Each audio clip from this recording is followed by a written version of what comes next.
last applause of the panel. Prepare for massive disappointment. Some people like disappointment. Yeah, it's all they Love you too. So this is instead of a traditional panel, we're just going to do an hour and a half of Ryan's expanded backstory. Okay.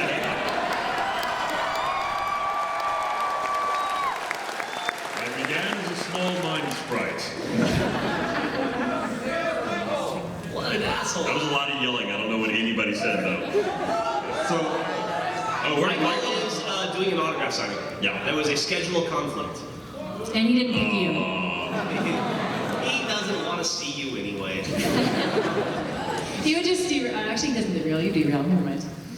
He would probably stay on task. I just realized I'm sitting between my two favorite people in the world. Oh. That aren't my daughter. Oh yeah, she's gonna be mad. she's out there somewhere. So, Heroes and Halfwits is a show about Dungeons and Dragons, which is a game we've played for a really long time. How long have you been playing D&D? I've been playing it since I was about 11. But And you're still this bad? He's still a bard. he's really mad about the whole farting thing. No, constantly. Which dice do I roll? What number do I add to it? Have another drink. It's always a 20-sided die. I've started forgetting the names of people that I know very well. It's getting bad. I started playing when I was about 11, and then I played, off and on with my friends. I didn't play in earnest until you and Griffin and Frank and I started playing, and that was probably 2004. 12 years ago. Well, when I first met you, you were living with Gus, and then I moved in, and then we were playing then. That was my first experience with it. Yeah. Though I collected figurines long before. Right. Oh, that's right. We finally found a use for your figurine. Oh yeah. Yeah, Gus's figurine is one you've had since you were a wee little girl. Oh well yeah, since I was a teenager, that one. So that's the one we've been using for Gus, at least really. I think maybe the only thing lamer than playing D&D is just collecting D&D Doing figurines. this. I used to make out of Sculpey little places for them to hang out. Didn't you have, am I remembering wrong? Did you have like a crystal dragon or something? Oh yeah, they have a dragon that holds a bunch of crystals and jewels. She still has it. I got a centaur. You say that so excitedly. I have a collection. Actually, the great thing about playing D&D and everything is that Jeff finally allowed me to take them out of the box in storage, and I can display them now. So I'm excited. Wow. New freedom. I have any say over what she does. Oh my god, I can make fun of him so hard. You can't make fun of me fucking anymore. funny. But I can't stop you from doing anything. You're tougher than I am. Not like I would win a fight. How about you, Frank? How long have you been playing Dungeons and Dragons? Since I think about your age, 11. Yeah. Who was the first person you played it with? Let me guess. Kevin. No. I have no idea. I just made up a name. I didn't know Frank when I was 11. I was hoping the answer would be Gus, but I guess not. No. When did you guys first start playing together? Because you played together a lot. Yeah, we played in sophomore year of high school, I think. Yeah. Ooh, Yeah. sophomore year of high school, huh? I was a hit with the ladies, let me tell you. Was that before or after math camp?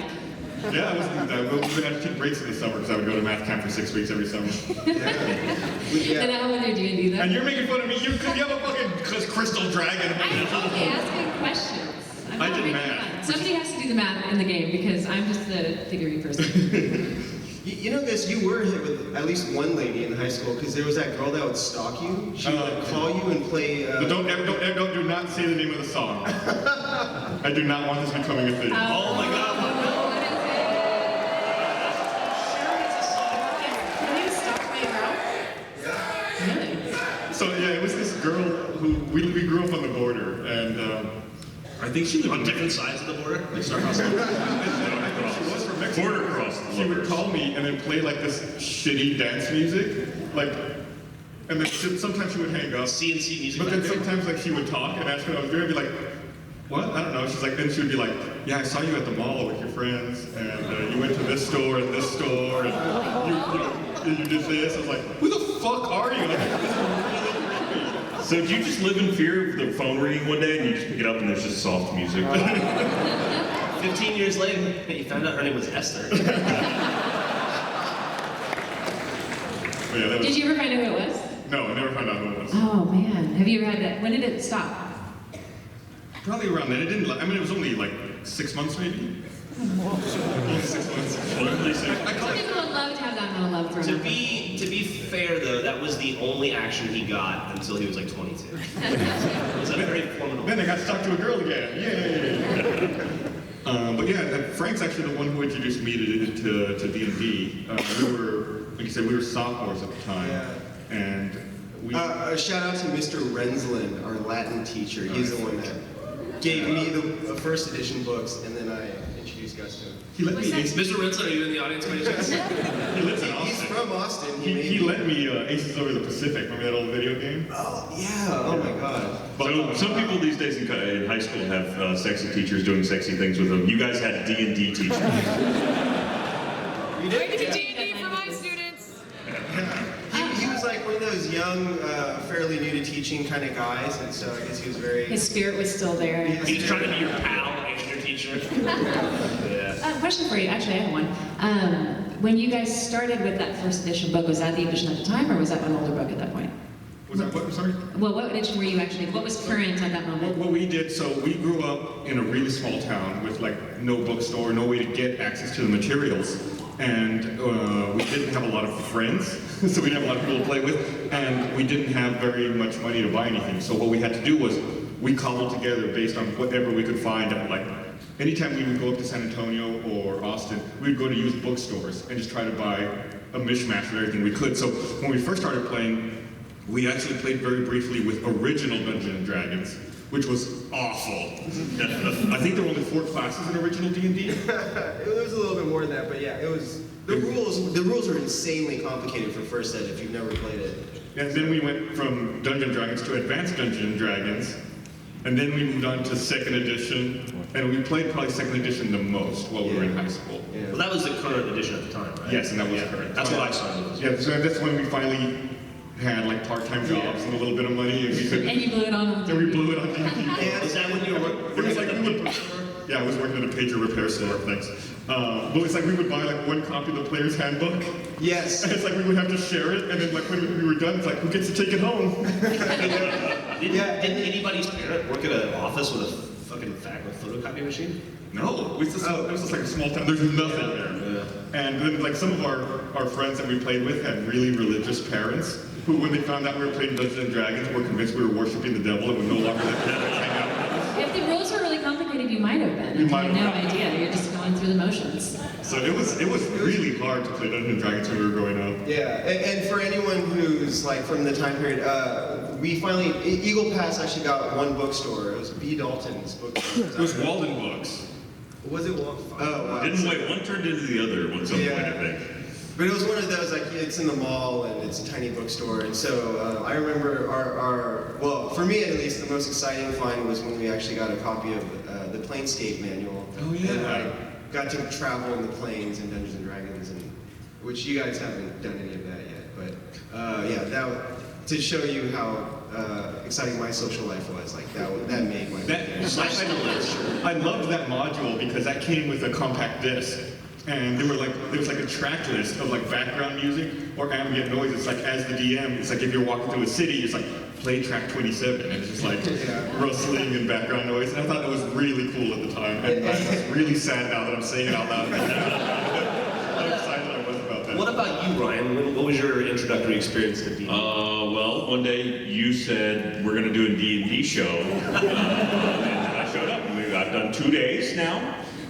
And actually, it is kind of sad that when I was a kid, I used to read a lot of stuff by Shadowrun books and Battletech books. And those were both, people remember those? Those had role-playing games associated with them, and I had a lot of the resource books for both of them just because it was an interesting world. So I had like the player handbook for Shadowrun and never played a role-playing game of Shadowrun. Yes, I was a lonely child. Thank you. Yeah, that's actually a good point. So we keep making jokes about like, oh, so antisocial, and I have to play D&D, but it is a very social game, and it does require some friends. It's a very social game filled with very antisocial people. It's like, I think it requires people that are a little smart though, because it requires imagination and math. yeah, but like as far as like social interaction goes, I think it's like the lowest rung possible. It's like I need to see other people, but I need to see people who also hate seeing other people. Isn't the lowest social rung of D&D role-playing LARPing? Yeah, well, No, yes. I don't know. That requires some real physical activity. You know, That is true. you know who's gotten into LARPing like in a very serious manner? Our friend Adam Thompson. Oh, really? Yeah, every He's going to Saturday. do it in the park. Actually, I really want to go with him. No, you don't. Except he got injured. He got stabbed by a rapier in the chest and now has to go to physical therapy. There you go. Don't do that shit. No, but it requires, it's physical. Wait, so can we have a special episode where we actually go LARP instead? I would love that. No.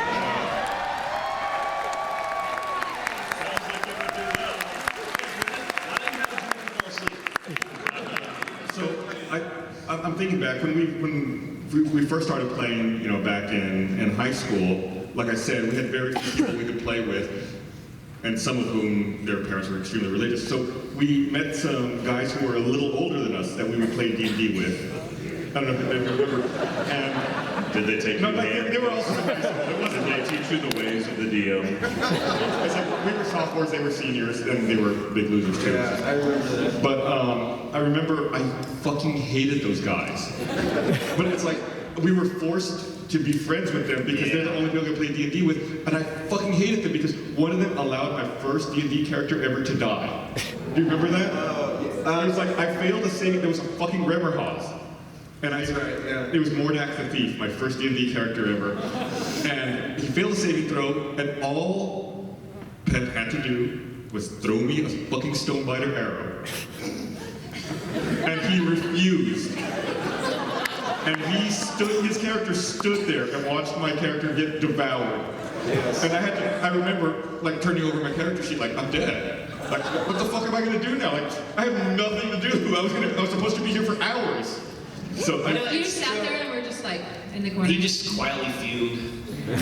So that guy, Pep, was just kind of a jerk to begin with, and he had this famous drow bounty hunter that he was Famous? like famous in his mind, I guess. And he's the scourge of Eagle Pass, Texas. Yeah.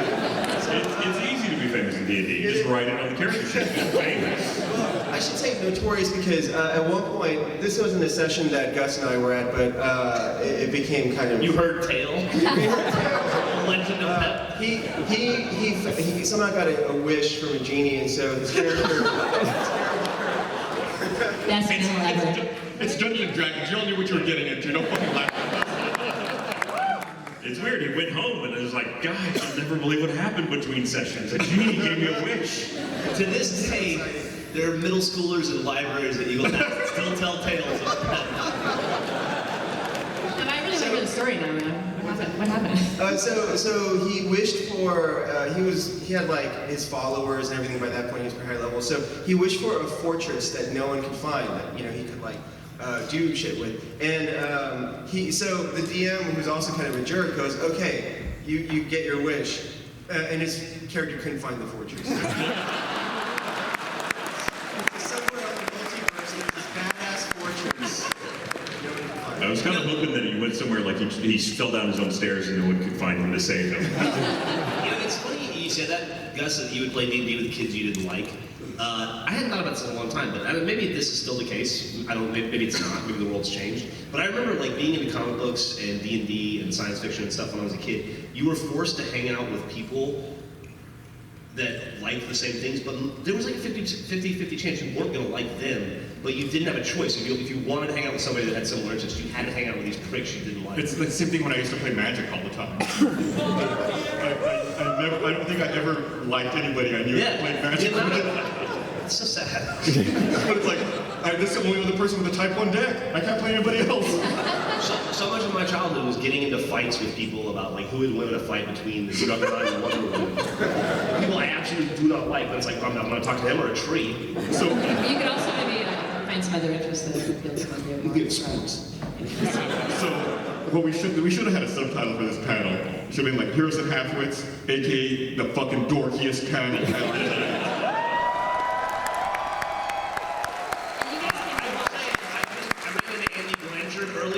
And he was telling me he was excited. He and Mika are doing a Yu-Gi-Oh panel.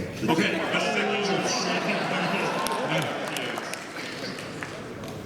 So what do you think so far, Ryan? You've played, we've recorded 2 sessions. quite a bit, so like 2 sessions. Maybe 11 hours of gameplay. Yeah. No, it's actually a lot of fun. Still kind of getting the ins and outs of it, and common feedback is apparently I'm derailing the story too much. But you know what? I feel like I'm being true to my character. I think, Your t-shirt. clearly, my character is a warlock. He loves knowledge. He's -2 intelligence. He's too dumb to understand knowledge. Samples!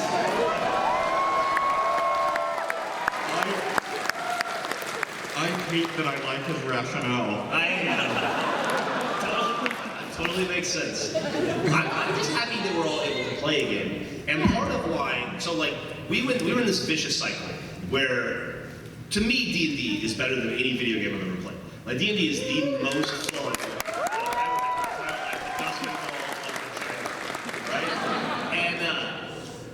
And we used to get together and we would start these campaigns, and Frank would always DM, or sometimes our friend Adam, and we would get like 3 or 4 months in, maybe 6 months in, and then Gus would disappear and everything would fall apart. And we'd wait a year, we'd start over again, and then Gus would disappear and it would fall apart. So I'm happy that I found a way to force him to play D&D, so we could finally finish For 3 or 4 months. We could also maybe try to develop some resolution just to our own. It's gonna go forever and ever. That's my end goal. We need the map guy. I was having a conversation with Yvonne 2 days ago, and we were talking about D&D, and not about D&D like Yvonne and I talked about D&D, we were talking about production schedules.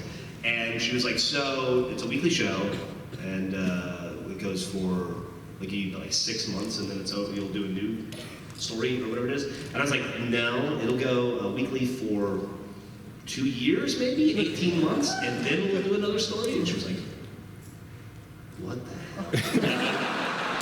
How long is this going to take, Frank? You have a lot of work ahead of you. Yeah. I mean, it'll probably take like 2 years if we're lucky. Yes.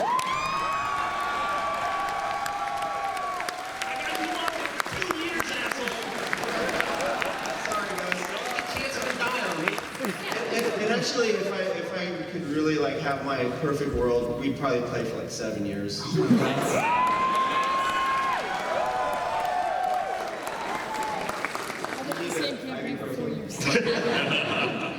Ryan, you really need to stop collecting samples. You're really doing this. I'm gonna have so many. Well, I got. Fair point. Don't remember where we're at in the continuity of the released episode. Channeling his character as we speak. So one of my favorite all-time D&D memories was an old campaign I played years ago. Frank, you were involved with that. You were not DMing at the time, I don't think. But I decided I wanted to do something a little different. So I made a thief character, but I told everyone in the party I was a warrior. And only the DM knew I was really a thief. And at night when everyone was asleep, I would pass notes to the DM. And I would steal stuff from everyone else in the party. And then I would plant it on each other to frame other party members. That is the closest I've ever seen a D&D party come to a physical fight. People were fucking, and it went on for months. I mean, I think we went from the start of the campaign, I think we were like level 7 or 8, before finally someone realized like what was going on and got the truth out of me. Yeah, the note passing, the thing I found of the show is that it's, I think, a little bit too obvious, because then we know some things up, right? So what I do lots of times I pass fake notes. I pass fake notes. Okay. Like, we filmed one episode recently and I passed Frank a note that just said, I'm gonna roll a 20-sided die and tell you what number it is. And it's like, sometimes it's just garbage. You gotta Yeah. have a lot of You noise run like to disrupt the scene. 50-50. Well, I do when I pass my notes. Interesting. Yeah. I don't remember even passing it. I'm gonna have to start passing it. You should pass notes, and like, and Michael even in that same session he passed note, and all it said was, "You're doing a great job, Frank." I was trying to get those like inspiration points. Yeah, he's trying to work the inspiration out of it. Current in favor. When we were, when those guys were trying to figure out if I was the thief, I think before they figured it out, like around level 5 or so, someone had cast like a zone of truth or some spell to try to get me to say whether or not I was a thief, and I made the saving throw. So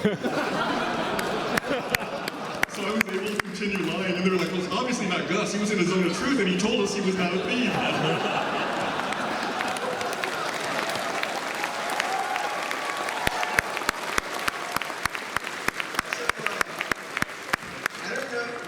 I guess I can't mention any specific names, but in that campaign, speaking of fistfights, the closest that I remember to actually getting to a physical altercation was at Gus's apartment that he was living in. Oh God.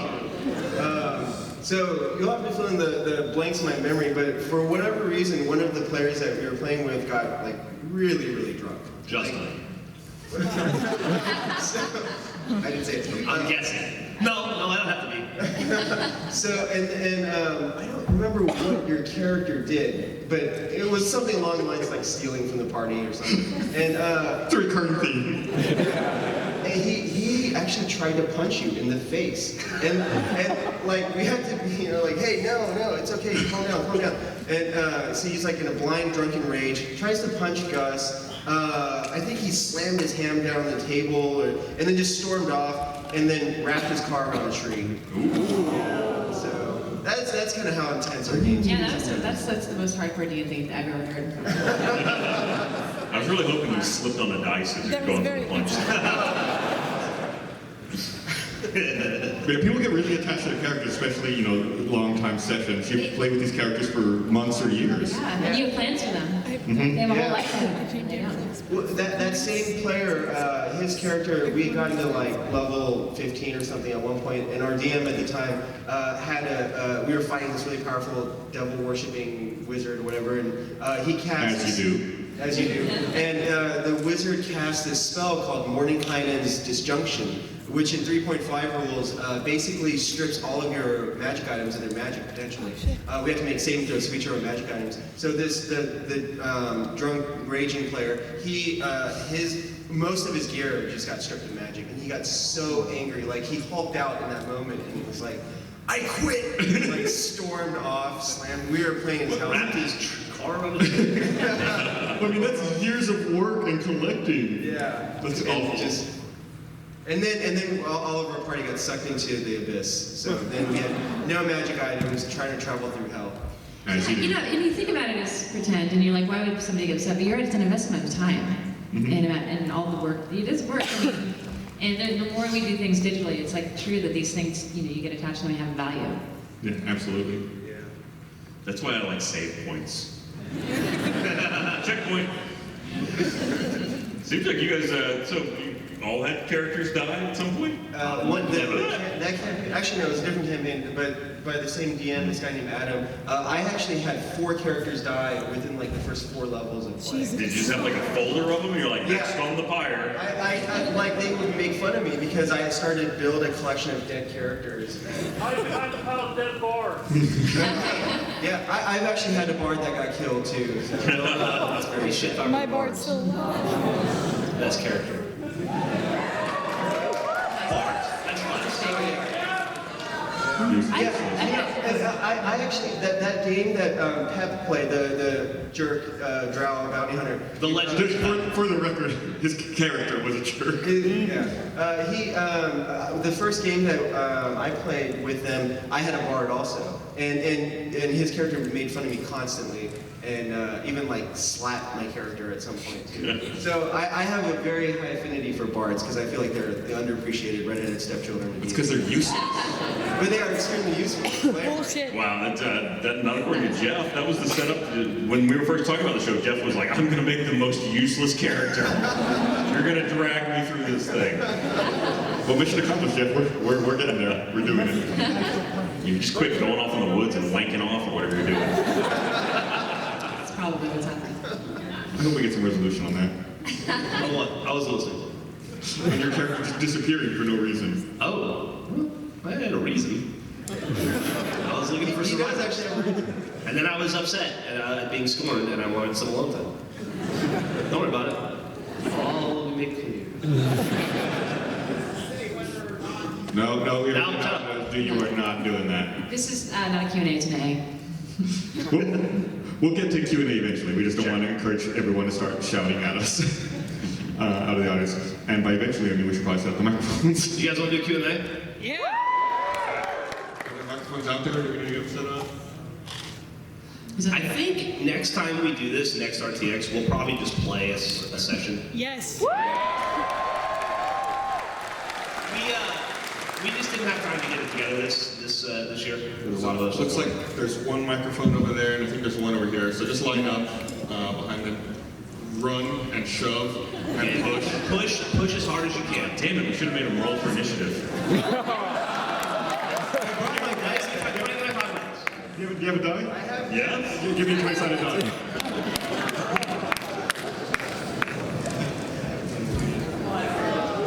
That big silver.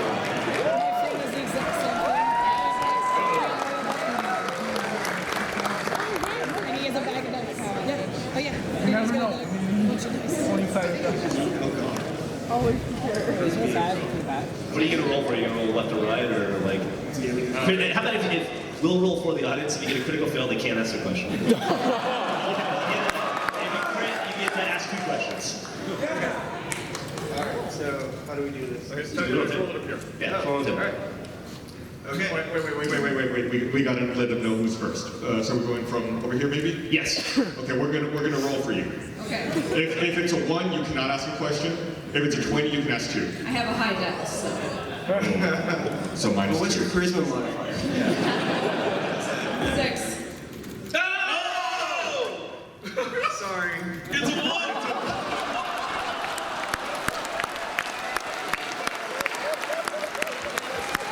Don't worry. You can get in the back of the line. All right, over here. We're gonna Live by the dice, die by the dice. Listen, It's the rules. it's the rules. We're gonna roll for you now. I'm sorry? Well, no, we're rolling. Okay. The dice Ask your questions. Go ahead, go. Thanks, Jeff. Here's an 8. So, Jeff, you should probably look into Bigby's hand. It'll make you way more useful. Bigby's hand. That's not a question. No, I'm getting to it, Gus. Roll the dice. It's a 20.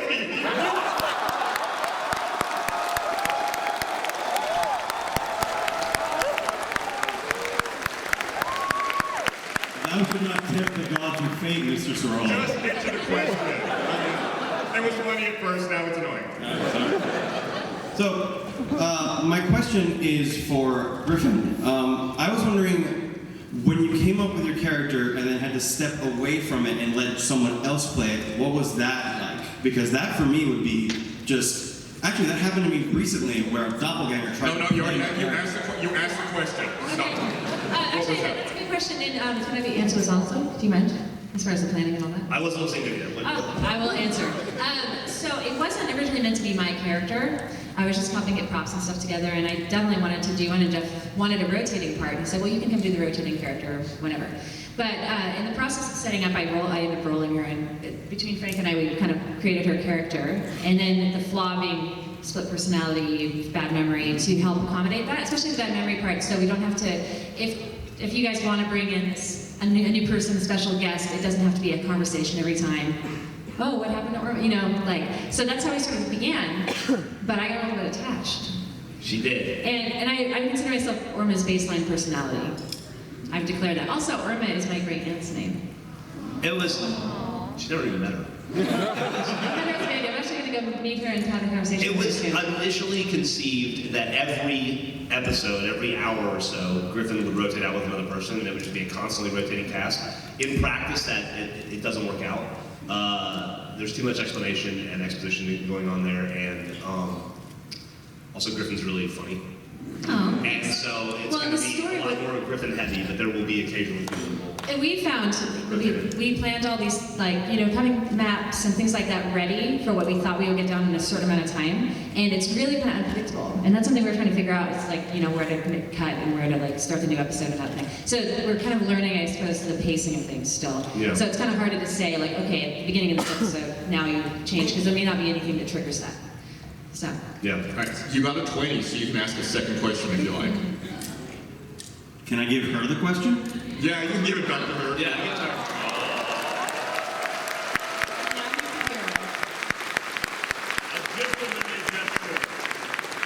That's the nicest thing I've seen him do all weekend. He rolled to assist. So my question was, the people that have played D&D, Is there any mechanics that changed from the previous edition and 5th edition that you weren't very fond of or that you really liked, like the skill points or something like that? I've always liked THAC0, and I'm sad that D&D moved away from THAC0 after 2nd edition. I thought THAC0 was a great way to approach how to hit.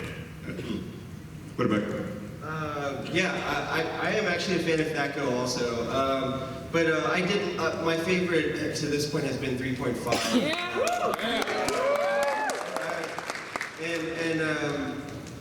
I probably shouldn't say this, but I actually think 3.5 is far superior to Pathfinder even, and I know Pathfinder came later. I know, I'm terrible. But like, there's just something about the way that they set up the rules, and which are admittedly very complicated, but I feel like it adds to the role-playing element of D&D. I was not a fan of 4th Ed. I felt like it was too, I don't know, not really D&D.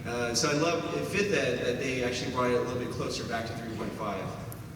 Yeah. Totally agree. There you go. Jeff, Well, what thank you about- guys.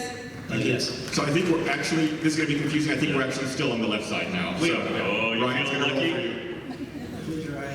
for you. 17! I tell you it's a good question, and you believe it.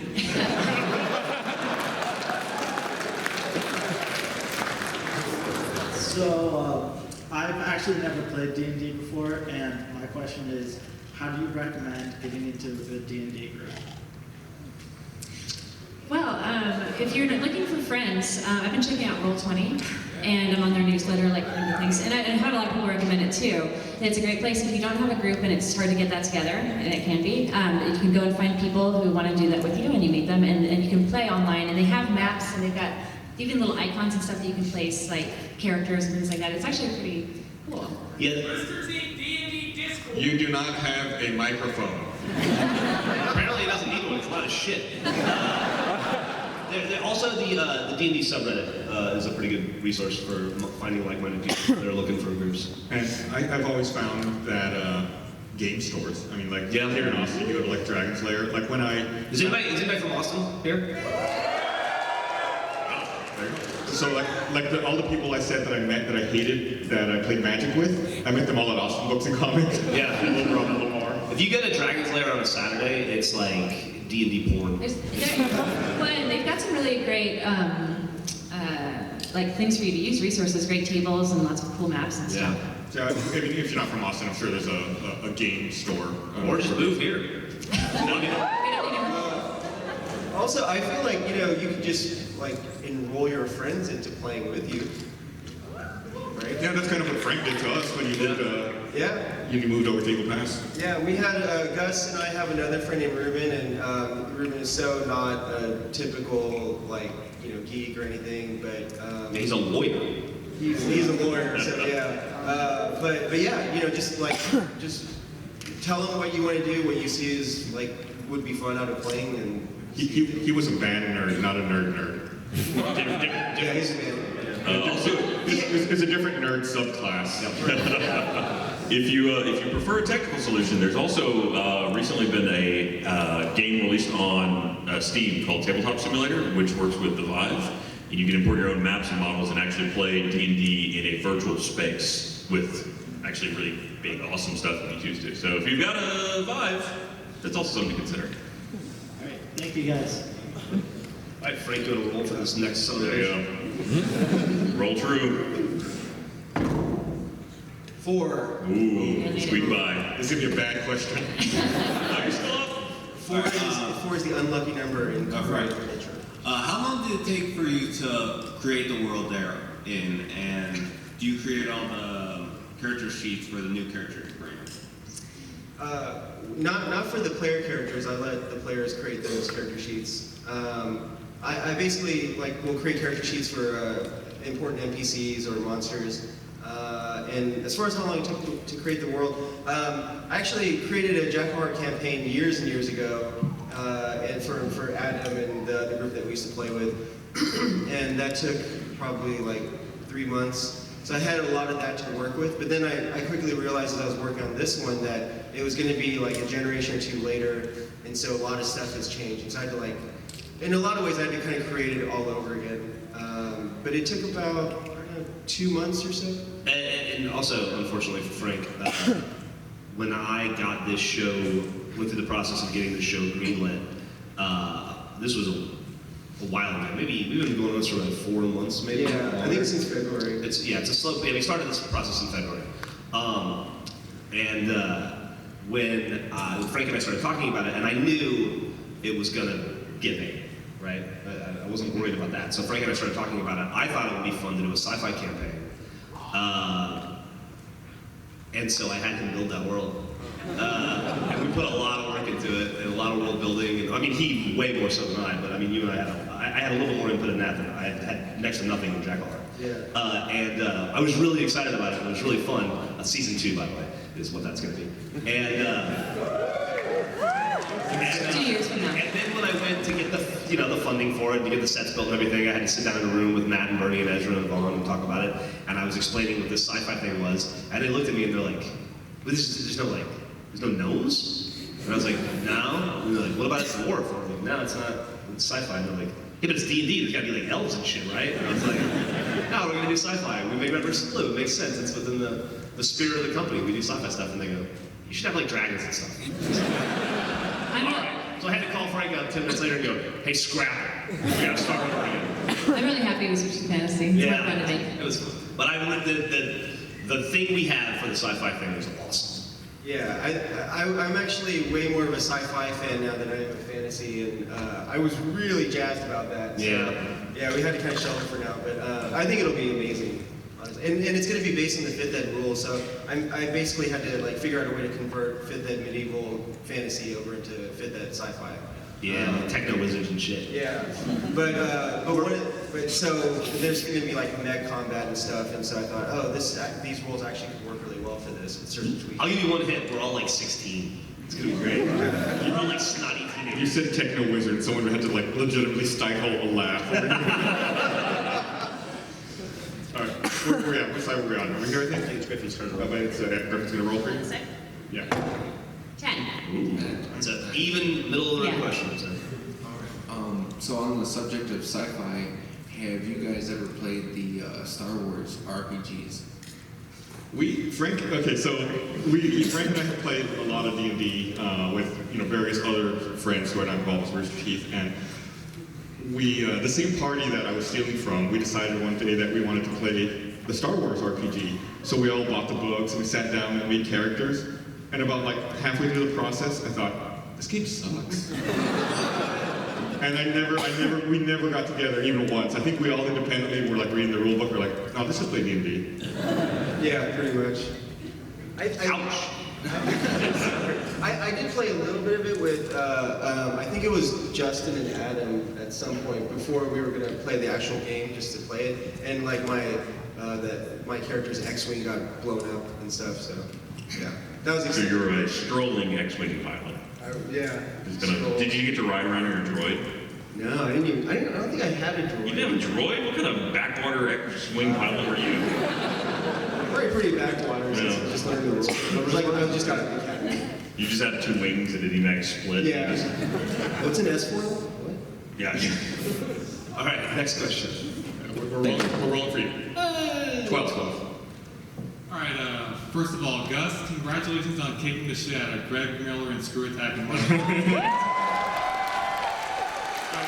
I told them backstage after we were done that it was totally rope-a-dope. I know everything about Mario Party, and I was just playing dumb in the middle of the road. That way they get suckered into it. That's true. We went through a period of maybe 8 months where we played Mario Party every Friday and Saturday night at your shitty little flooded apartment. Remember that? Yeah. So anyway, thank you. My question is for Jeff. Dude. Can you give us a quick little bardic song? Just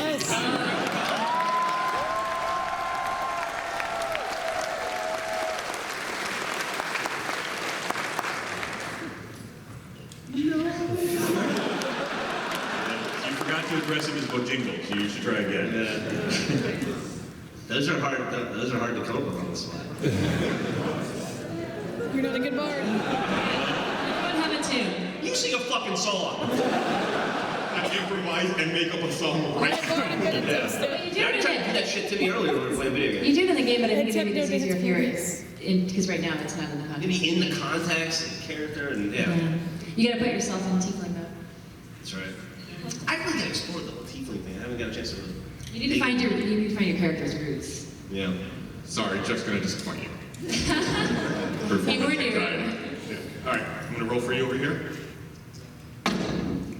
8. Well, I guess it's not as good as the Jeff one. But on behalf of all artists and cosplayers, can we get a more in-depth kind of look at your guys' character? Because I know there's a whole bunch of people who really want to kind of get into doing art for you guys. We were kind of hoping you guys would do that for us. I mean, like hair color, eye color, like more kind of like what kind of build you are. Yeah, and you stuff guys like should that. release your character sheets. I posted online on Twitter. So, yeah, that's a good point. We actually filmed the character creation process. It was about 2.5 hours long. We're not gonna cut off that because it was at the end. It was real slow. It's dry. It's a lot of me and Michael going, so what? But with the intention of releasing it as marketing material at some point, but we should probably figure out a way to put that out because there's probably some interesting backstory. Well, even just the character sheets I think would be fine. I felt like I kind of had to release mine because it would eventually make absolutely no sense why I was doing it. Like, why would I yell out to Jennifer Love Hewitt? Make no sense if I didn't release the backstory. You're right, now it makes total sense. Thank you. We all feel informed. That and your ferret that appeared out of nowhere. Yeah. It was in the backstory. You were there for the reading of the backstory. It was in his character sheet too. Yeah, I think you were scoffing. I hate to say, I think my eyes glazed over. I entered the Three paragraphs long. You used to play D&D all the time. I think for somebody who's never played D&D before, you did a really good job on your character development. Thank you very much. So, to directly answer your question, we have all of that stuff filled out. We just need to do a better job about posting it. So, yeah, absolutely. Thank you. Absolutely. No 8 question. Yeah. All right. You feeling lucky? Maybe. 20.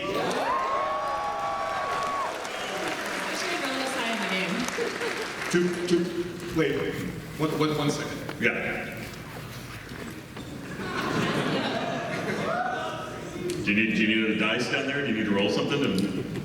So, I forgot something. Hold on. I'll wait for you. No, we're just gonna hang out here and see what we're listening. Here's the notice being passed.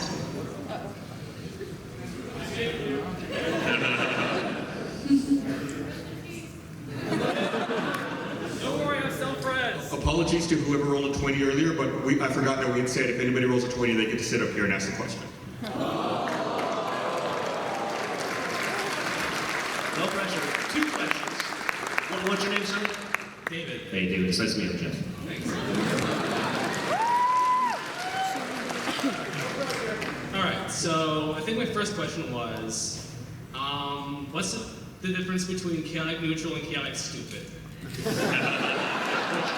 One isn't aligning and the other isn't. One would ask that question, the other wouldn't. Yeah. Sorry, it was good. I was just joking. It's a fine line. Question number 2, sir. All right. You weren't prepared for the 2 questions, were you? A little bit. Okay. Okay, so based on one of the D&D groups, one of my groups in college, how long do you think it will take for Jeff to write a song while going down Main Street, riding a giant bison?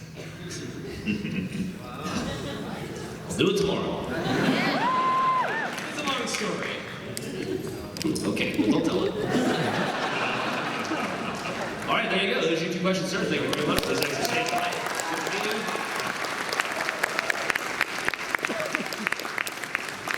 And sometimes when you roll a critical hit, you also miss the damage roll too.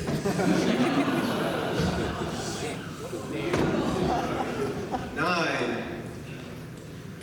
My question is actually for Frank. As a fellow DM, how do you find that when you get inspiration out in the world for stuff for your D&D campaign, do you have a notebook or cards or something to jot things down on so you can remember them later? Yeah, I do. I just carry like a notepad with me wherever I go, or a little journal book. And as far as inspiration, a lot of the stuff with, they haven't really gotten to the city yet, so you haven't seen like all the machinations going on in Jackalheart, but a lot of that is just like, I just get inspiration through the news. I mean, all the crazy stuff happening in the government right now and other countries, Brexit, all that stuff, like, it's perfect fodder for D&D in my opinion. Are we gonna have a Brexit subplot? The EU failed its saving. There's gonna be like a Nigel Farage, like equivalent. All of you people suck so much. Yeah. Thank you. Mm-hmm. We've also been using Pinterest a lot. Oh yeah, that's right. Pinterest is wonderful for posting visuals of. Yeah, we can keep it secret so then when Frank comes up with a story and then he'll say, okay, we're going to need all this stuff in props, and then we've been kind of keeping track of imagery and things like that. So a lot of the city stuff will become inspired by things out in the world now, just with a fantasy twist. Yeah, there's a YouTube video that I found a while back that showed a waterspout off the coast of Florida, and like people are just standing like on the beach, like watching this ginormous black funnel of water and energy like rising up in the sky, and it was so insane that like that totally inspired me for the whole like shipwreck scene at the beginning, and I posted that on Pinterest and shared it. Yeah. Who's rolling? Are you rolling, Griffin? Yeah, it's good. It's good. Sorry. Here we go. 4. Barely. My question's for Ryan. I wanted to know, are you just going to leave a string of conquests all the way across the land? I mean, look, a gentleman doesn't tell, other than the DM and the dice and everybody at the table who hears it anyway. But I mean, if I can find another willing septuagenarian, sure.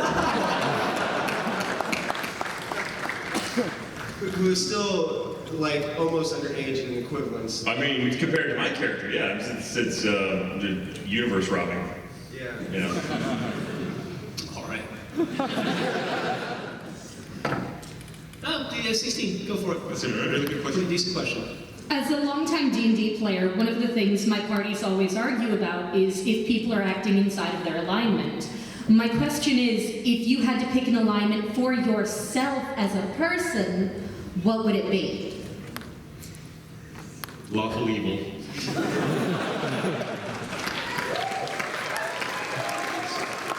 I just got booze delivered to me. I had no idea that was a thing. You know, that is actually kind of an interesting point because you try to like stay in character. Try to stay in character and you try to go with your alignment, but it's vodka creamer. So you try to do that with the game, and then sometimes like I'll leave comments or criticism like, oh well, that's not exactly. But in real life, that's kind of true too, right? Like you think, oh, I'm a good person, but so many things that you do. That's right. Well, I guess I would say that as a proud Hufflepuff. I would probably be lawful boring. I think actually chaotic good is fairly in line with, or I'd like to, maybe not good, but try to be. Who, you? You don't think so?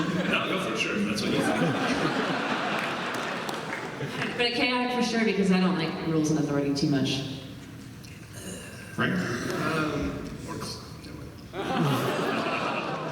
Should have seen the hotel rooms.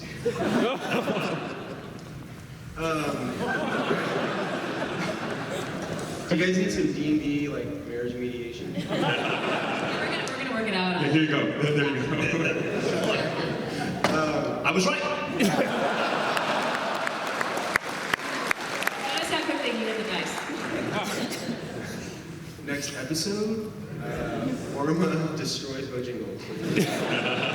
I kind of felt bad that like Bojangles was getting all like mopey and hitting on Orma, but I just don't know that Orma, like, I love you. That's great. Griffin loves Chad. She actually apologized to me later. She said, you're making me feel like a real bad wife, but I don't think my character would be into your character. And I'm like, I know, that's part of the fucking thing. That's fine. As long as he Play it gets like you you upset. play it. He's like a loser. Yeah, no. You're not supposed to like him. So yeah, I would say I'm probably like if I'm being real, I'm probably more like a lawful good who secretly wants to be chaotic neutral. So being real. All right, you want to do the next question? All right, Ryan. What's the three at the beginning? It's lawful, chaotic, and neutral. And neutral. And then. And then you can be good, evil, or neutral. And then there's So you can be neutral. Oh, I didn't know you could be neutral in the other way too. Yeah. You can just be neutral. You can tell me. You can be, yeah, it's called true neutral. True neutral. That's something they gotta plan it. Save that for the space D&D. Yeah, there we go. Neutral lawful?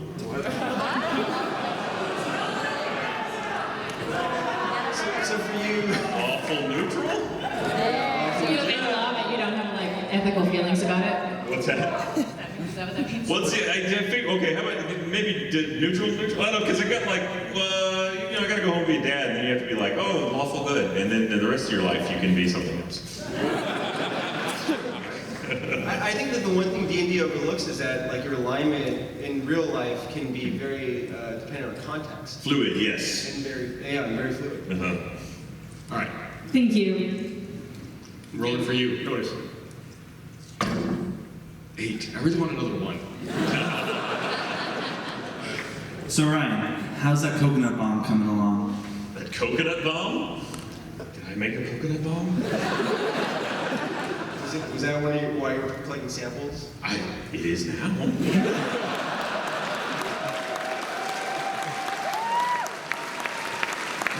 I've come across a coconut yet, though. Or was that a sex thing? Is he talking about what happened to the lady? I don't know.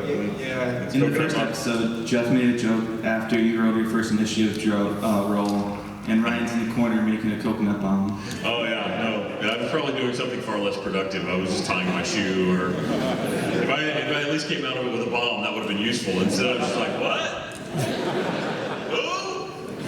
Oh, the fight's up, cool. But I'll work on a coconut bomb if we come across one. We're not in a very healthy forest. I feel like any coconut bomb would not contain the explosive enough to really make a good detonation. I'll have to roll for it. You do, someone found dragon powder. Yeah, I got some of that. Yeah, that's right. So. And the other stuff that makes it burn more, blow up more. Alchemist something. Alchemist fire and oil. Yeah. All right. We got the makings of a pretty good Just roll fucking dice. Derail the goddamn panel too. All right. Let's see if we can get a 20. A 1. Oh, it's 10. All I saw was the 1. The cable was blocking it. I thought we'd nailed it. All right, 10. Go for it. All right, Ryan, first of all hail the Mad King. Thank you. And second of all, do you have any future plans for your ferret, like in a more useful role, or is it always just going to be your little buddy on your shoulder? Well, I wish I'd gone further down the rabbit hole with the backstory of that. I really didn't decide what the ferret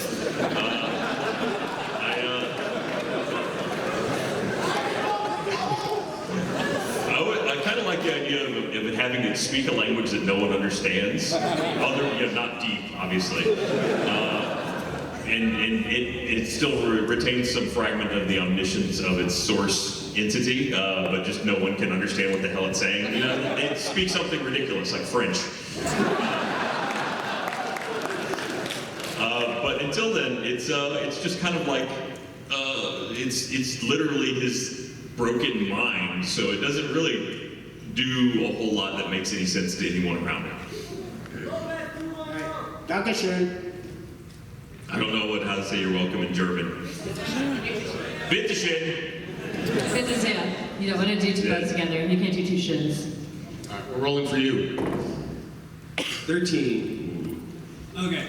First off, I'd like to say, Ryan, I don't think you're off topic that much from what we see. It's all just what your character would do. Thank you.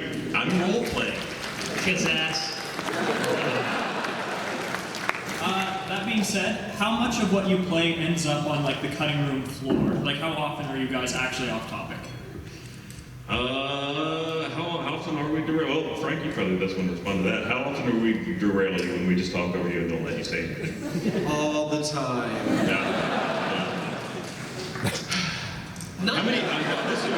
How many amazing things that you wrote and created and we walked right by without actually That used to be kind of the objective that we would have when we would play with Frank back in the day. is he would do all this world building, and then we would get into it and be like, obviously he wants us to go that way, so let's go the other way.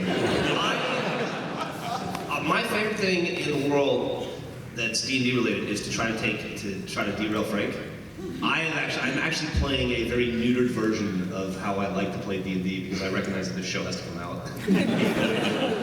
People say I don't get as much shit as Ryan does. He definitely gets it worse. Man, if I could play like I want. I know you are not nearly as bad as you normally are. No, I know. And you can see him like kind of being frustrated by that a little bit. You are a fucking nightmare. That's why he always gets barred. You make Ryan look like Michael.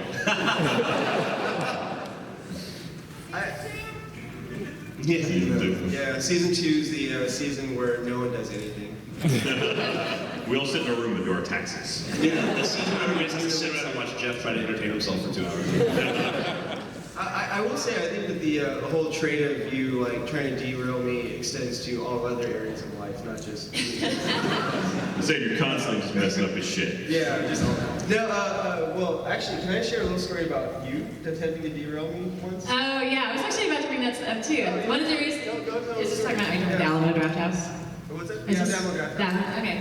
So one of the reasons that Jeff really wanted Frank to DM is that Frank is really great with rolling with the punches. And it's really necessary, especially for this group, I think, to be able to change course You have to have a certain temperament. and not be mad about it. And so one time we were all at the Alamo Draft House, and Frank had a date, so he was sitting up front with this girl. No. It's totally different. I didn't actually know the girl before that. I'll tell the story because you guys are gonna fuck it up. I was there. So I think Gus, Griffin, and Frank and I went to the Alamo Draft House to watch, I don't even know what it was. It was the old location here downtown. Yeah, the downtown one. And we're all sitting there, and Frank sees this girl that he thinks is cute, and she's sitting by herself. He goes, should I go talk to her? He doesn't even say this, I'll be right back. Yeah, I'll be right back. He just takes off. And Gus and I look at Griffin and we go, here's the plan. We let him get about a minute into the conversation, and we go, Griffin, jilted girlfriend, go. Yeah, like, so I went down there and I'm like, Frank, you told me you were visiting your sister. She goes, who's this girl? And Frank, what did you say? Frank looks at her and goes, it's over, the sex was bad.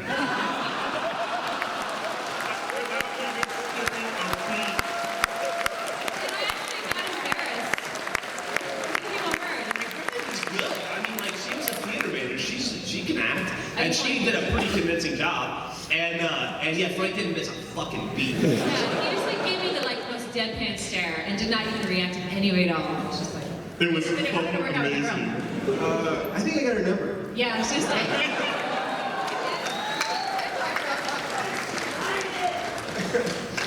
Funny. I want 20% of that number. I think I helped. She wanted the D, yeah.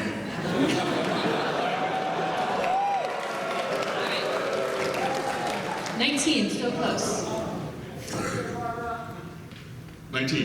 My question is for Frank, and I was wondering, it's kind of similar to the last one, but as the only normal person up there, really, how does it How does it feel to play with the people you play with rather than a normal group? Listen, motherfucker, Frank is the least normal person up here, trust me. I just haven't seen it yet. I don't know if Frank shoves his finger up other people's asses. Do you really want to know? Only if he's down with it. You can smell my finger. It's the new normal. But one time we were all hanging out at a barbecue place and Gus ordered. Oh my God, this fucking story. That was with Ruben, actually. It was me and you and Frank and Ruben. Oh yeah. Yeah, Ruben was there too. Yeah. Well, and I just dipped my finger in his alcoholic beverage. And it was a beer. Licked it, and I wanted to know how it tasted. Let me tell the story correctly. It was a hot day. I ordered the biggest, coldest beer that they had. It comes like in a frozen goblet. It's massive. It was a green mesquite. It's a green mesquite. They came to serve it, put it down in front of me. I said, thank you. As I turned to look at my drink and pick it up from across the table, Frank just goes. And I was like, what the fuck did you just do? And you know, it's very well established that I've got like a germ thing. I'm like a freak about that. and I just pictured his filthy fucking fingernail dipped in my cold beer that I wanted to drink, and I wanted to flip the fucking table. So what Gus did do, though, I remember this pretty well. Gus left. Yeah, I left. And it was just me and Frank and Ruben. And Frank's like, what? I don't drink alcohol. I want to know what it tastes like. If you asked, I would have let him have some. He just fucking stuck his finger in my drink. That's right. All right. So that's a microcosm of what it's like to play with him. Just. Wait, here's the problem. The story from your perspective, is that what's going on here? Yeah, he is actually. Yeah. Thank you, He's guys. telling me how I felt. All right, we're rolling for you. 7. All right. Upside down 1. I know you may have touched on the BattleTech stuff in the future, but I wasn't paying attention, so I was going to suggest, if we're going to do actual live Heroes and Halfwits for the next RTX, may I suggest we do it like arena style? What do you mean we? Excuse me, you do it. Are you running this? How do you want us to run it? Like what? Like an arena, like you guys are in the center, but you Like in the have round? somewhat of a raised center, raised bleachers for Actually, it would be better if everyone else is raised. We need an amphitheater that's in the middle. I think the problem is that if we did it like in a room like this, it would eat up too much seating. Yeah. Maybe if we found a specific venue. I don't We'd know. have to rent out like a boxing arena or something. Let's have it in Vegas. Yeah.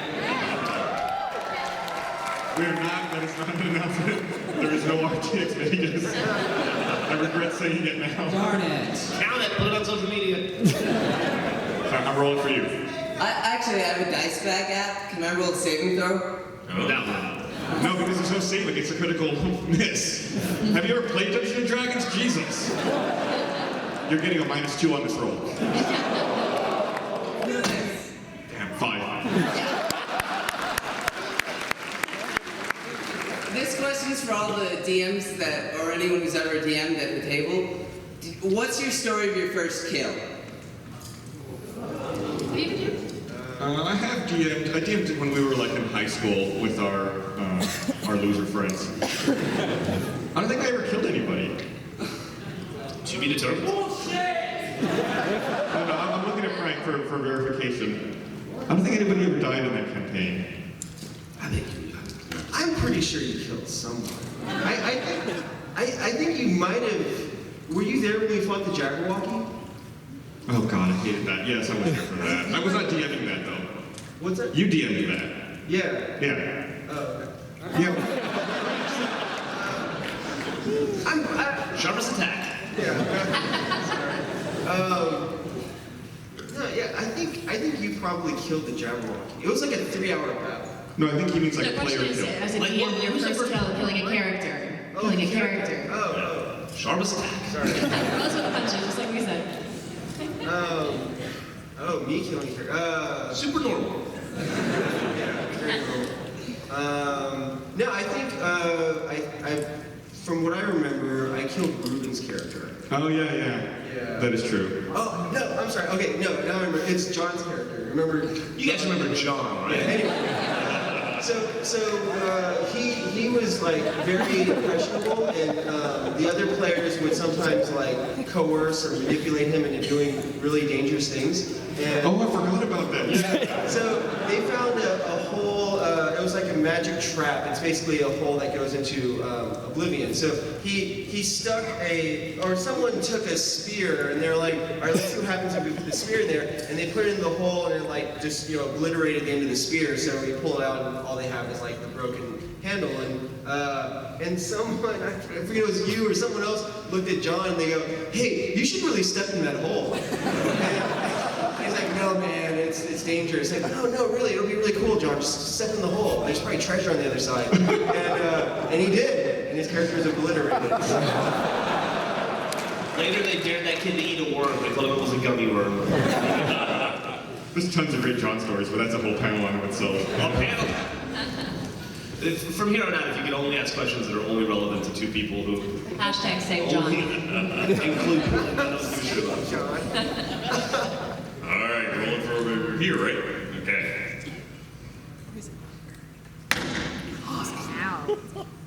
16.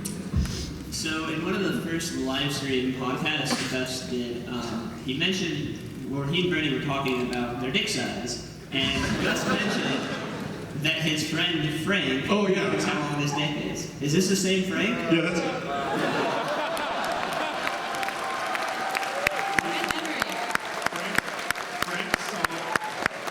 Frank saw my dick when we were doing one-act play in high school. I was really tired. I was laying on the stage, and I guess I had really tight jeans on. It was a play called Hey Frank, check this out. Two-man show. So yeah, Frank saw my dick. This is why I'm not a normal person. You don't recover from something like that. Yeah. Years of therapy. You were somewhat impressionable as well. I remember that same time, maybe it was that same day when we were doing one act. We found a dead bat on the stage, and Ruben and I were trying to convince you to touch it or pick it up. Oh, that's right. Yeah, and I think I even knew that bats could have rabies, and yet part of me wanted to touch it. Yeah. Yeah. What did it taste like? Chicken. All right, we're rolling for the next side. 3. Ooh. So, my question is for Ryan. Do you speak deep? What's this guy talking about?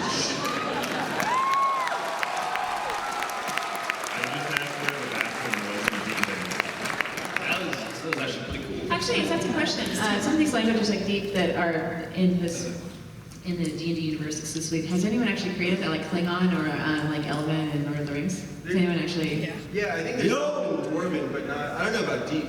That's a good question. Interesting. You know, I should be the first. I think you just created it. Well, yeah, somebody eventually will actually speak deep back to me in the series. That'll be great. My little telepathic link, I'll find a squirrel that's like, yes, I actually do speak deep. I can help you in no way, but it was very pleasant of you to have this conversation with me. All right, you want to roll for the next side? Oh yeah, sorry. 4. It's 3 4s in a row. You said Korean, it's bad luck. 4 is bad luck. And I've done it 3 times in a row. What does that say? If I do it 4 times, then it's like. Yeah, we're just gonna get sucked into hell. So it doesn't happen. Glad that happened on my roll. So, Don't ever go to Korea. creating a character is a labor of love. So for those of you who have played D&D before, what is your favorite character you've ever created? Mordak the Thief. You mean warrior, right? They're a warrior. No, I think my favorite character was the one that we talked about before that was a thief but convinced everyone else he was a warrior and then stole from everybody and nearly caused actual fights. I created a character one time who was just a giant kiss ass. And his name was Red Roar Rowan. I actually don't remember the name. I had a half elf. Whatever.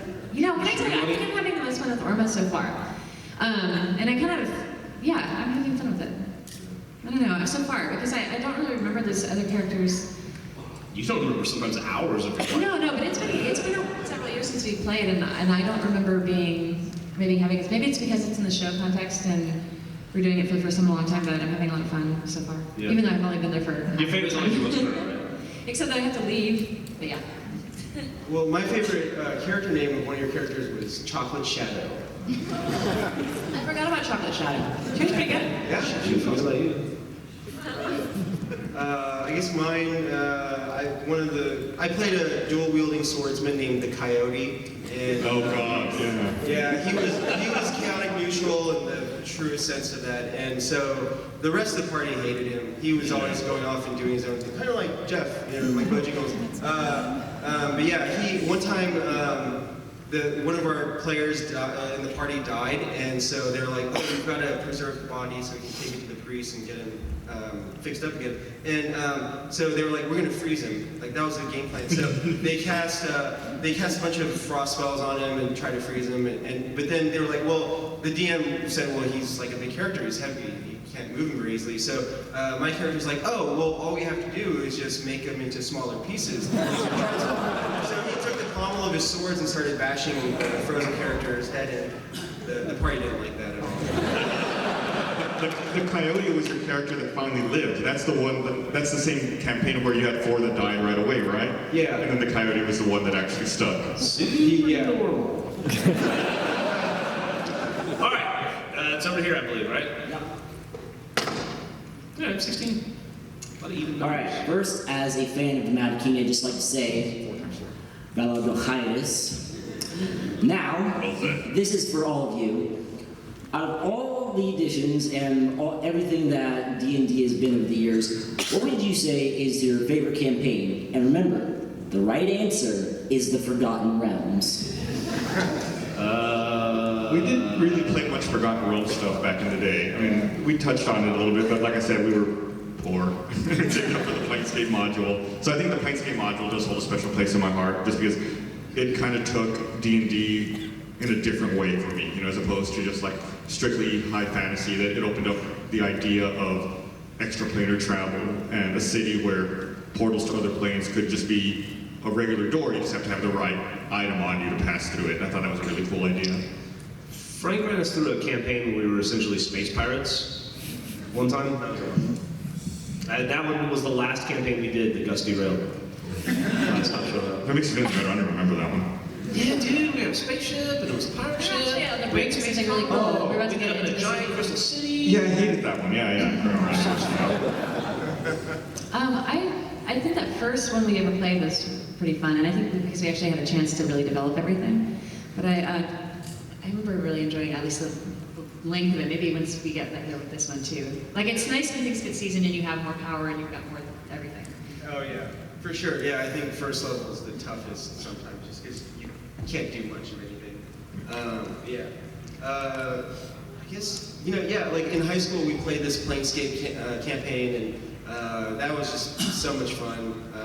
The whole weirdness of it too, because Sigil is a city that's shaped like a torus. It's just out in infinite space. So that's probably one of my favorite ones. I'm also in a campaign right now that's kind of off and on where it's a space campaign. So we actually combine the rules of BattleTech with 3.5 rules, and so that's been a lot of fun. I love mech combat. I know some people find it drudgery, but I really love it. And the Spelljammer campaign was a lot of fun. Oh, there you go, Spelljammer. The Spelljammer. So, I think the thing we have experienced though is that we've always been fans of kind of like doing it ourselves, and coming up with our own ideas as opposed to like pre-made modules and ready-made campaigns. So it's a little I different. think that early campaign that we played together, it was fantasy, and then at some point you tried to introduce a spaceship or something, or some like creature from an alien or something, and the guys was just like, nope. And then that was it. That was it. Like it just disappeared, and we went back to fantasy, and it. I got in my spaceship and took off. I have a whole set of space props that never got used. And I cried myself to sleep. So, should we enter like a lightning round or something? I feel like we're getting pretty close on time. We got about 15 minutes left. All right. You gonna do that? Lightning for 15? All right, let's abandon the dice. That was a fun mechanic. All right, over here. Hi, this is for everyone. What are your favorite aspects of playing D&D? Pure creativity. Quitting the campaign early. You are only limited by your imagination. Yeah, that's actually what I've had the most fun with so far, is with the situations in combat where I can try and just twist it a little bit. Instead of just going for a straight up confrontation, try to leverage the high charisma and high persuasion I have, or try and use just trickery instead of actually doing straight combat. Yeah. I think that roleplay stuff is really fun, especially when you're trying to maintain your character and think about your character. In fact, you do get attached to your character. That's pretty fun. It's it's like collaborative writing in the moment with your friends. Absolutely, yeah, the interactive storytelling aspect of it. Also, as much as I bitch about it, I do really like it when players will come up with a really creative solution that I could never have imagined, and then like incorporate that into the game, and then I have to figure out how it's going to fit into the overall gameplay. So, yeah. Over there. For everyone who doesn't know, episode 4 just got launched last night. But this question is for Frank.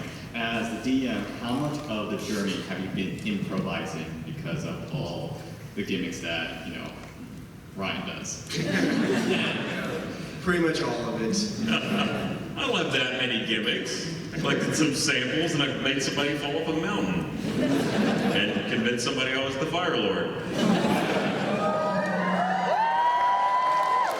That was a good one.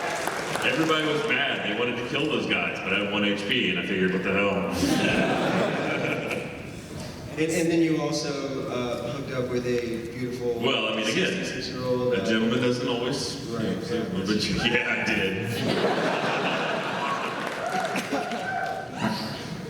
Next. Okay, first off, for Ryan, 1, all hail the Mad King. Thank you. Oh my God. Yeah, we get it. 2, you keep collecting samples. Oh, I got what they all say. lightning. Of whatever y'all have played, what would you say is your most memorable natural 20s and natural 1s? Like, most interesting results? Getting eaten by that river horse? Yeah, but I was actually going to say that because obviously I have much more limited in depth of experience. But yeah, when Michael just nailed Jeff in the face during the test episode, that was pretty good. Yeah, I'll be honest with you, I don't remember yesterday, let alone. Yeah, it's funny, in the moment, you know, the ones in the 20s are so important, but I think, you know, when you step back, I tend to forget that it's more about like the bigger story. It's like as opposed to the individual moment. Yeah. When you play, I mean, you'll play for hours at a time. So, like, well, especially now since you're doing multiple episodes, so it is kind of hard to remember real specifics. Like when earlier you made that comment about something that was. The coconut bomb. Yeah, like it's really hard to remember a lot of those details. Right. Remember when you rolled a 1 at the beginning of the panel and crushed that girl's dreams? That's my favorite one. I was wondering, what kind of experiences and how have you dealt with cheaters in your campaigns? We had this at our old campaign we used to play with. We had this one guy who was, I don't remember how we met him or whose friend he was, but we started playing with him, and he was the worst min-maxer power player I've ever seen in my life. Where it's like he would try to find obscure classes and things that were obviously broken in the rules and then exploit them to his gain all the time. Sounds awesome. We just stopped inviting him to play with us. I mean, that was it. Yeah, I think just social pressure will make those players leave. There was another guy even before him that, I think it was before you joined that campaign, he was just blatantly cheating on his experience points. So the DM actually like looked at his character sheet one day and was like, I forget, it was like he added like 5,000 extra experience points or something. I was there for that. Oh, were you there for Yeah. that? Okay, yeah. And that's so dumb too because you're all kind of gaining roughly the same amount of XP. Who gives a shit anyway? Yeah. I mean, like, I don't understand the idea of cheating in D&D. It's like a collaborative thing, right? It's not like you're winning. I don't know, are you losing? Well, and there's things that you can do to still have fun and cheat, like your character, like really stealing from people and everything. Like there's things you can do that makes it part of the story that's more fun. Right, yeah. All right, you there? Hi. So I'm in the first time D&D campaign, and Good for you. Thank you. What a journey you're about to embark on. Yeah. So we've had a few sessions, and I've been doing like a mix between trying to plan out attacks and then just going off the cuff. And no matter what I do, my party members seem to get mad at me. So how do you find a good balance between like when to plan something out and when to just spur of the moment go in guns blazing? Spur of the moment. I don't understand this concept of planning. Just do whatever you want to do. Fuck them. What you do is, if the party doesn't like it, attack the biggest member of your party. Or just cheat a bunch.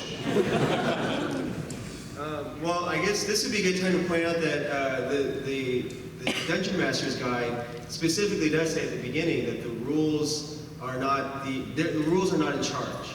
You're in charge. So you get to tell the story and create the world that you want to. And yeah, I mean, you know, if the players don't like it, they could just stop playing. But I mean, as long as you're doing your job of like bringing creativity and just enough challenge to keep the players interested, then I think that's perfectly fine. Cool. Thanks. Yeah. My question is for everyone. If you could have anyone on as a special guest for either a rotating cast member like Orma or for someone on as season 2 that's either like a celebrity or another RT cast member, who would you have? Can I answer this one? Go for it. I would have Stephen Colbert. And Vin Diesel. Yeah.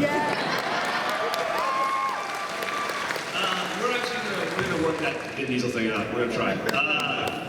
I would have John Favreau is a huge D&D fan, and I think he's a really creative dude. I bet he would be a lot of fun to play with. I'm more concerned about who not to play with. I would say anybody but Gavin Free. I don't know. Those are great answers. Those answers. Yeah, those win. Alright, so this is kind of similar to that question. For Achievement Hunter itself, about 6 months ago, you guys brought in Travis Willingham and Laura Bailey. Yeah. From Critical Role. Is there any plans? Among other things. Among other things, yes. Is there any plans to bring anyone from Critical Role into the game as a special guest? I mean, we're in our infancy here. We're still trying to find our legs. But yes, as the show expands and we get better at it and we kind of find our footing, we will start to look at subbing in more people from outside the company. I can't promise that those two will be involved, but we do like them very much. And they know who we are. It would be a super honor to get to play with them. Okay, thank you. Vox Machina. I think also the guys from the Adventure Zone. Yeah. Oh yeah, man. I'm dying to get Griffin McElroy to play a session as Ormo. Yeah. I don't know if do you guys know about the Adventure Zone? Have you guys? It is, and I'm including Heroes of Halfwits, so it says it is easily the best D&D related entertainment that's ever been created. And if you guys get a chance to podcast on iTunes and whatever else, you guys should give it a listen. Those guys are way funnier than us. Really, really, really good, and a huge inspiration for Heroes of Halfwits. This one's for Ryan. How long till Alphys just gets sick of both Jingle's antics and turns him into a sample?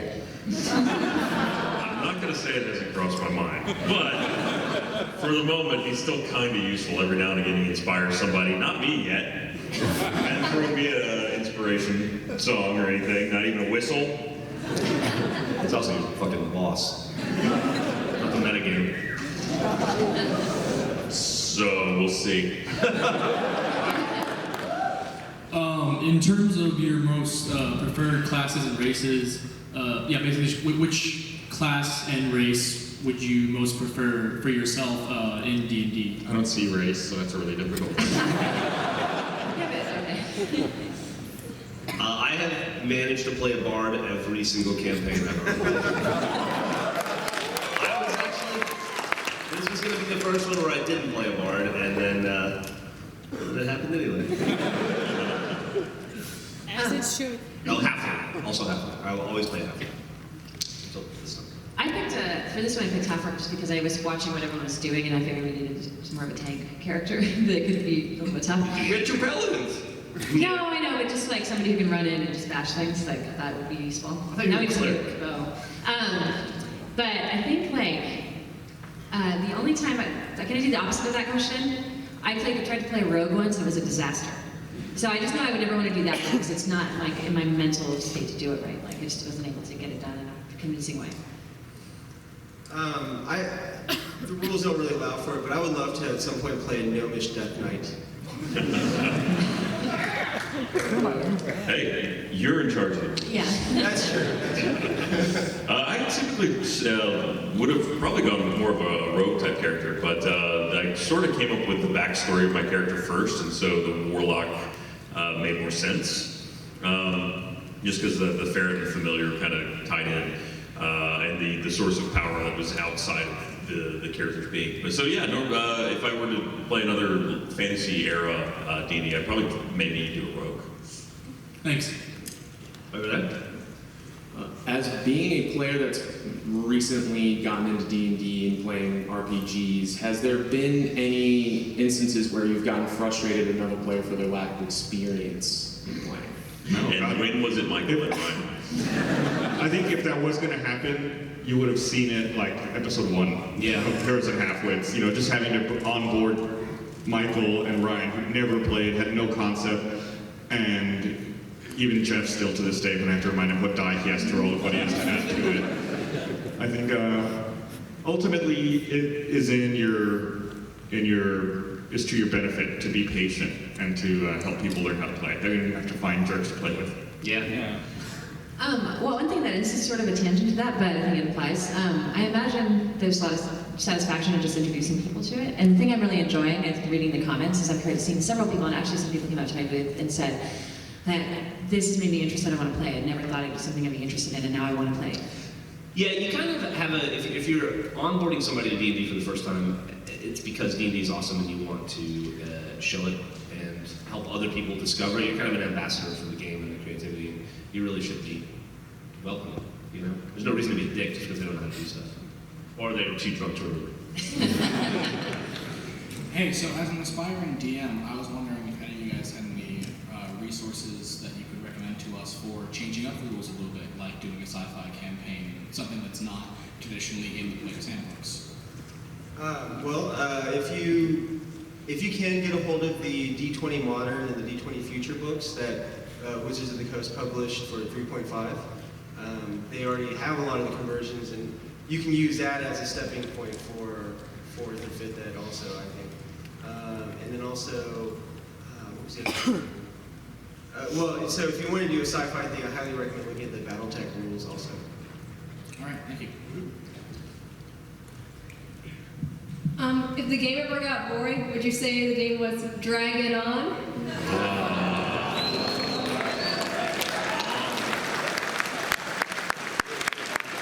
have a question for you.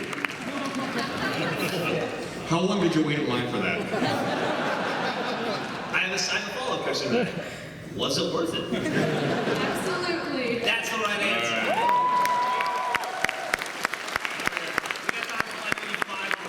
Real fast. So this is a question for Frank.